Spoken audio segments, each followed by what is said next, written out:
starting off, you just need a piece of paper with whatever pictures you want to turn into stickers, and it just needs to be printed from a laser printer. And then just going ahead and using some scissors, you just want to cut all of your pictures out. It's up to you how close you want to cut to the actual picture, depending on how big you want your sticker to be. Just what we are finding. I just did this with all of my pictures, and that's what they look like. Moving on to the next step is to take some clear tape. I just use like some packing tape and just lay it out, and then put on all of your little pictures on top of the tape and just press them down smoothly, because in the end the tape is going to be like the sticker.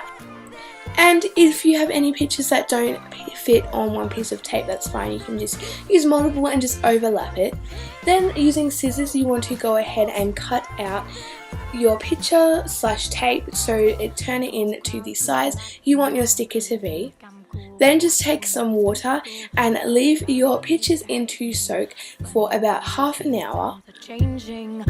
Once they finish soaking, just use your fingers to rub off the paper from the back of the tape, and that's it. You have your own sticker. Like, I was shocked. I wasn't sure if this was going to work, but it totally worked out. I think it's so cool that you can customize your own stickers. So all you want to do is just leave them onto some baking paper to dry, and that's it.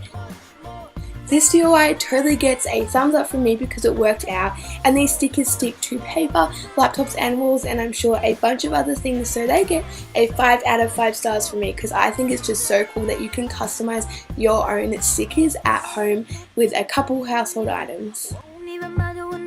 Okay guys, that is it. Thank you so much for watching. I hope you enjoyed. Don't forget to like this video and hit the subscribe button and the bell down below, and I'll see you guys soon with a new video.